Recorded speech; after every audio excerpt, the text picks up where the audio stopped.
Hi అండి, welcome to Ramya kitchen. మనమైతే ఇవాళ కాకరకాయ మసాలా కర్రీ తయారు చేసుకుందామండి. ఇది చాలా టేస్టీగా ఉంటుంది. కాకరకాయ మసాలా కర్రీ అనేది కాకరకాయ చేదుగా ఉంటుంది అనుకుంటారు కదా, ఇలా చేసి పెడితే పిల్లలు కూడా కాకరకాయ చేదు లేకుండా చాలా ఇష్టంగా తింటారండి. కాకరకాయ మసాలా కర్రీ అనేది ఈజీ ప్రాసెస్. మీరు ఎప్పుడు ఒకేలా కాకుండా ఇలా ఒకసారి ట్రై చేయండి, చాలా టేస్టీగా ఉంటుంది. ఇప్పుడైతే మనం ప్రాసెస్లోకి అయితే వెళ్దాము. నేనైతే ఒక హాఫ్ కేజీ వరకు కాకరకాయలు తీసుకున్నానండి. వాటిని చిన్న ముక్కలుగా ఇలా కట్ చేసుకొని పెట్టేసుకున్నాను. ఒక పావు టీ స్పూన్ పసుపు, అలాగే ఒక హాఫ్ టీ స్పూన్ వరకు సాల్ట్ వేసేసుకొని కలిపి పెట్టి ఒక 10 నిమిషాల సేపు పక్కన పెట్టేసేయండి. 10 నిమిషాల తర్వాత తీసి ఇలా గట్టిగా చేతితో అదుముకుంటే మనకు దానిలో ఉన్న రసం అనేది కిందికి వస్తుందండి.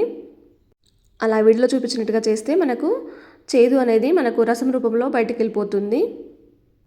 ఇలాగే మొత్తం చేసి పెట్టి ఒక బౌల్లోకి తీసేసుకోండి అంతా. చూడండి నాకు కాకరకాయ రసం ఎంత వచ్చిందో.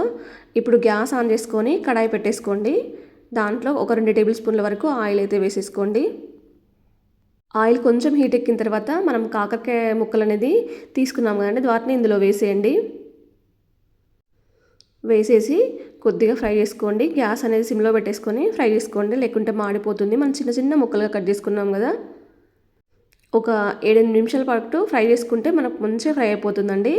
ఇప్పుడు ఇలా చూడండి, నేను గరిటెతో చూపిస్తానండి. అలా మనకు ఫ్రై అయిపోతే మనము ఇప్పుడు తీసుకొని ఒక బౌల్లోకి తీసేసుకుంటే అయిపోతుంది.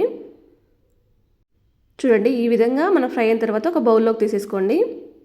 ఇప్పుడు అదే కడాయిలో కొంచెం ఆయిల్ ఉంది కదండి, దాంట్లోనే ఒక హాఫ్ టీ స్పూన్ వరకు జీలకర్ర, అలాగే ఒక 1 టేబుల్ స్పూన్ వరకు పచ్చిశనగపప్పు కూడా పోపుకు వేసేయండి.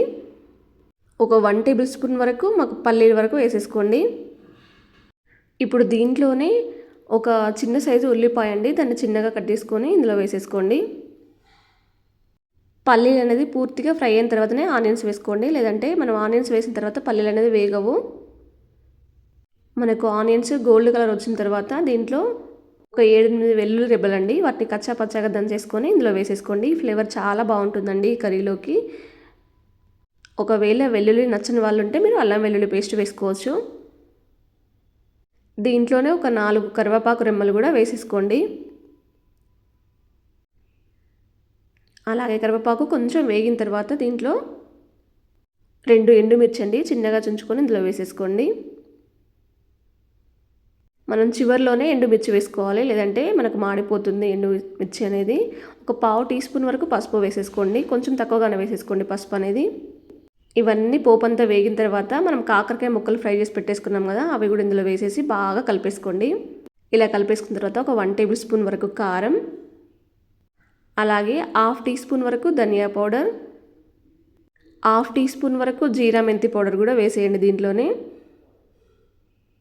అలాగే రుచికి సరిపడినంత సాల్ట్ కూడా వేసేసుకొని మొత్తం మసాలాలన్నీ కలిసేలా బాగా కలిపేసుకోండి ఒక 2 నిమిషాల పాటు.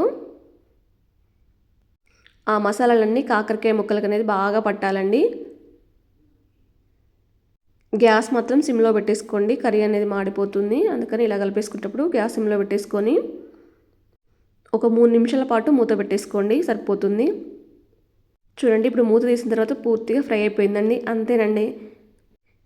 ఇది వేడి వేడి అన్నంలోకి తిన్నా, ఎలా తిన్నా కూడా, మీరు చపాతీలోకి తిన్నా కూడా ఈ కర్రీ చాలా టేస్టీగా ఉంటుందండి, కాకరకాయ మసాలా కర్రీ అనేది. ఈ వీడియో నచ్చితే మీ ఫ్రెండ్స్కి రిలేషన్స్కి షేర్ చేయండి.